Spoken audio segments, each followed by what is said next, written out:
What's up, investors? It's the Russian dude. So yeah, I got a visit from the representatives of the Russian military enlistment office. They came to my house early in the morning, around 7 AM, looking for me. And the strange thing is that I was not even there. I was already living outside of Russia at that time. So it's not like I saw them with my own eyes. I did not have to open the door. I did not have to stand there half awake, like trying to understand what these two government employees asking me and why they're even asking me to come with them and to clarify some information. But even though I was not physically present, that still, this particular visit changed my life entirely. Some of you guys might remember the original video I made about this exactly the same story during the early days of the war. My channel was much smaller at that time, everything was happening very quickly, everything was new, none of us really understood how far the situation would go. People thought maybe several months, couple years, but well, here we are. In that video I explained that these visits were almost happening to literally everyone. A man would receive a phone call, letter, knock on the door just like me, and officials would tell him that there was no reason to worry, don't worry. They were only supposedly here needed to confirm the address, even though they showed up at his address. They confirm employment, medical information, some other details in the records. There was always some kind of explanation. Come with us for a few minutes, we just need to check your information.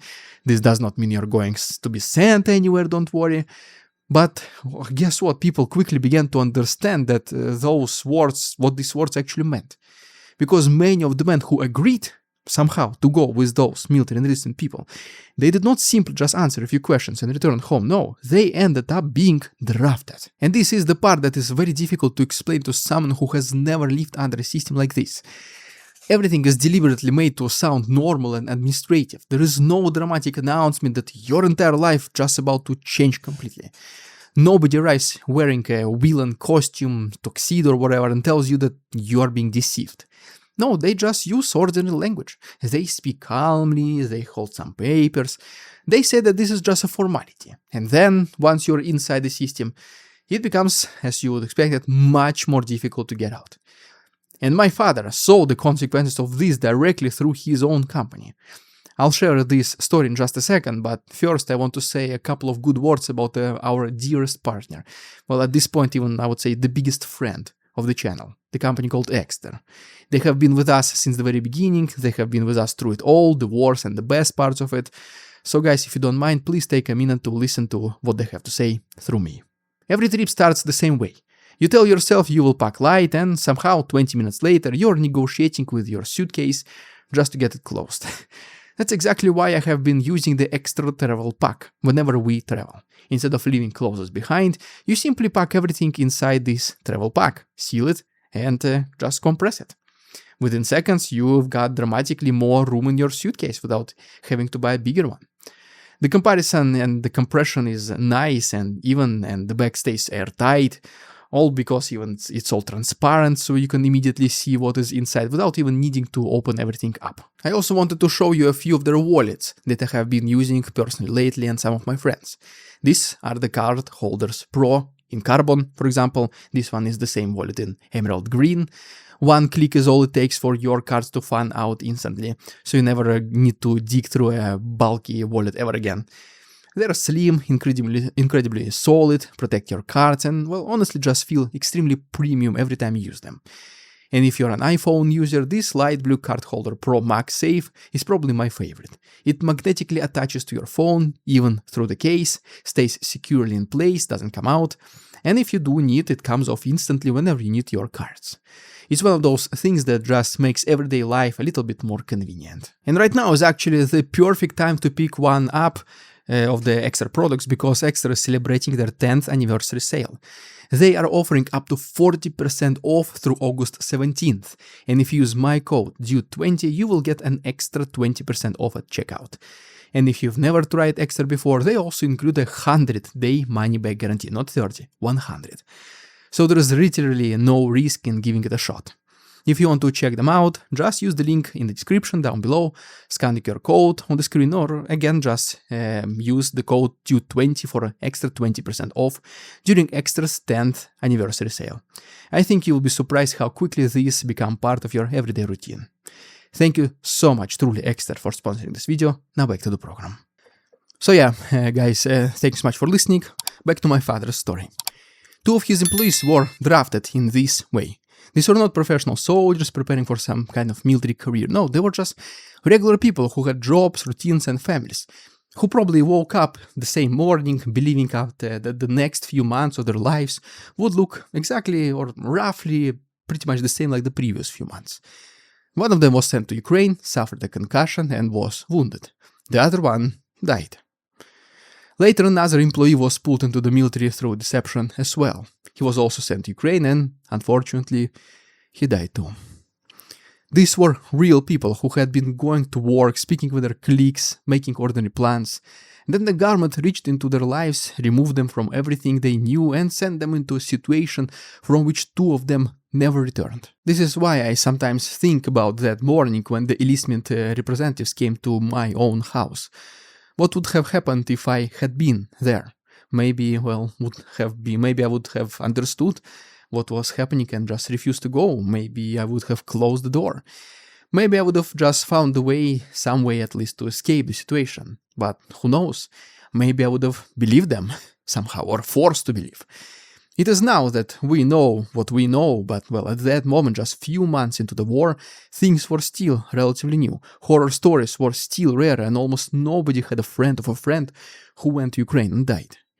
Maybe I would have thought that they genuinely needed to just check some information. Maybe I would have gone with them, because refusing an official request in Russia can create even more problems. Maybe I would have even told myself that I would be home again in an hour, just in time for breakfast, and then what? Based on what happened to the people around me, I, guys, have to be honest. There is a serious possibility that I would not be sitting here making this video today. That sounds dramatic, but, look at what happened within my very own small circle. Two employees from my father's company died, another one was wounded. Then one of my very best, closest friends from university also went to Ukraine and died as well. Out of those 4 people, 3 never came home. That is 75%.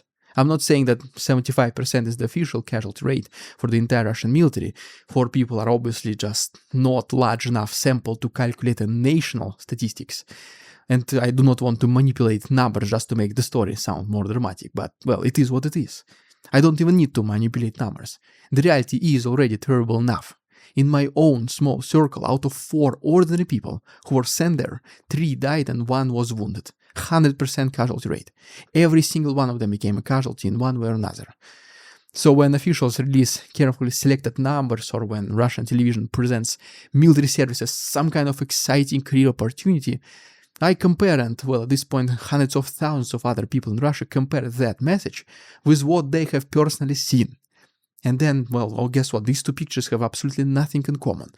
Russian government takes almost anyone it can get. Some men are pressured through the workplaces, some are offered money, some are approached while dealing with unrelated government paperwork, some are told that they are only being asked to update the information. That's, I would say, the most popular deception. Others sign contracts without fully understanding what they get themselves into, and that they might actually be sent into Ukraine, or how quickly even it can happen. You sign today, you're in Ukraine tomorrow. And once the government decides that it needs more people, the individual person becomes almost irrelevant. His plans do not matter, his family does not matter, his future does not matter. He becomes a number, just needed to fill a target goal. So the obvious question some of you now might have is, why not just simply refuse, close the door? And some people do, but guess what? Refusing is not always the end of the story. Depending on the circumstances, a person can face prosecution, pressure, fines, detention, eventually even imprisonment. Even when the immediate punishment is avoidable, he may have to spend months and years trying to hide from the system. So for many people, the only realistic option is to leave Russia. That sounds simple when we just summarize it in one sentence: just leave. Pack your things and go. What can be so hard, right? But leaving your country is not that simple. You are leaving your home, your relatives, your friends, your language, and the entire environment in which you learned how to live. You may arrive somewhere, God knows where, with no job, limited savings, no guarantee that you will ever be allowed to remain there permanently. And once you stay outside Russia for a long time, returning can become a completely different problem. A border officer may look at your documents and ask, why you have been gone for so many years? Where were you living? What were you doing? Why did you leave? Why did you not return during mobilization when you had to do it? What kind of work do you do right now, in the past, what you plan to do in the future, what have you said publicly? Each one of these questions is designed to expose you and to trick you, so you fall. So there are literally no right or wrong answers. All of them are wrong. Asking them these questions, honestly, is just a formality. On paper, these might sound like ordinary quote-unquote questions, but in today's Russia, the real concern is what happens after someone decides that your answers are a little bit too suspicious. Because suspicious does not necessarily mean that you committed a serious crime. It can simply mean that your life does not fit the pattern the authorities expect you to live. You left the country, you stayed away for too long, you did not appear when military officials came looking for you. You publicly criticized the government, you spoke against the war. And once that label is attached to you, even a relatively minor issue can become an excuse to detain you, search your belongings, examine your phone, or begin looking for something else to use against you. And unfortunately, that is exactly my situation. I have been outside of Russia for more than 8 years already. 8 years is very long absence, especially during a period when the Russian government has become increasingly suspicious of anyone with strong connections abroad. I was also absent during the mobilization period when military enlistment representatives literally came to my family's home looking for me. Then there is the obvious fact of me speaking to, used to speaking hundreds of thousands of people about what Russia's government is doing, and I'm still very appreciative that at least thousands of you guys are watching. Thank you for this. So, long story short, there is no realistic way for me to arrive at a Russian airport and wherever and pretend that I'm simply an ordinary tourist returning from a short vacation. They could easily already know who I am, even if they do not recognize my face immediately. And we have heard disturbing accounts from other Russian creators living outside the country. Konstantin, for example, from the Inside Russia channel, has publicly described being contacted by someone claiming to represent the Russian Ministry of Defense and offering him a military contract. If you haven't seen this video, guys, go ahead, it's on his channel. He has also spoken about the pressure and intimidation faced by people who openly criticize the government. So whether every strange call comes directly from the highest level of the Russian state is almost beside the point at this point. The important part is that anti-Putin Russian creators know that the government is aware of us, that it has enormous resources, and that it has repeatedly shown an interest in frightening critics even when they live outside of Russia. So I do have to accept an uncomfortable reality. For the foreseeable future, the road back to my home is closed. I cannot safely visit the streets where I grew up, cannot casually decide to spend a few weeks in Russia, see old places, and then just fly home again. I cannot introduce my daughter to that part of your family's history in the way I would like to. And this is one of the hidden consequences of everything Putin has done. People usually discuss territory, sanctions, military equipment, economic numbers. And those things are important, of course, but behind those enormous subjects are millions of smaller personal losses. Hundreds of millions. Families have been divided. Friends have been disappearing from each other's lives. Parents live in one country while their children are forced to build a future somewhere else. People who still love Russia have become unable to return to it. And that distinction is extremely important to me. As I said it in the past, I do not hate Russia. I have never hated Russia. Russia is my home. It is the country where I grew up, where my memories were created, and where a major part of my family's story still exists. But loving your country does not mean supporting the person who controls it. Sometimes loving your country means being honest about what has been done to it. One man and the system around him transformed Russia into a place where military representatives can arrive at someone's door at 7 in the morning, use a harmless administrative excuse, and potentially redirect the rest of that person's life. They transformed it into a country where refusing to participate may mean persecution or exile. And they transformed it to a country where someone like me lives abroad for 8 years, starts a family, builds a career, and still knows that crossing the border into the place where I was born, may be the place that everything I have built is at risk right now. So, huge risk to come back, what I'm trying to say here. There are moments when that feels permanent, when you watch the same system continue year after year. It becomes so easy to believe that nothing will ever change. But history does not work that way. No political system lasts forever. No leader controls a country forever. Even periods that feel endless eventually become chapters that people look back on and struggle to understand. Bad times pass. Sometimes they pass slowly. Sometimes the damage continues much longer than anyone ever hoped. Sometimes the people living through those years cannot see the ending while they are still inside the story. But the ending still comes. And that is what I choose to believe about Russia. I believe there will be a day when visiting my home does not require calculating the risk of detention.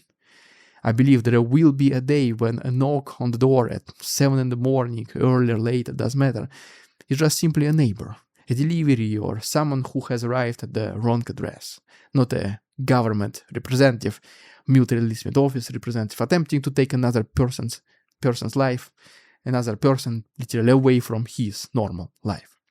I believe I will eventually walk through the places where I grew up again.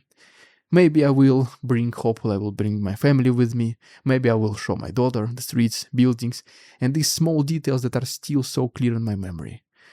Maybe by then Russia will be trying to repair everything that was broken during these years. I don't know when that day will come, but hopefully sooner than later. I cannot promise, obviously, that it will come soon, but well, as long as there is hope, the way home is not gone forever. Sure, for now it's closed, but one day, I believe, it will open again. Guys, thanks so much for watching, thank you so much Exter for sponsoring this video, the links are down below. Subscribe if you haven't already, I guess. Thanks so much once again, and see you on Monday. We won't succumb to their tricks, the facade they try to sell. Their twisted words and feeble claims on us all they cannot quell. We see through their lies, their feeble attempts to sway. We do not believe in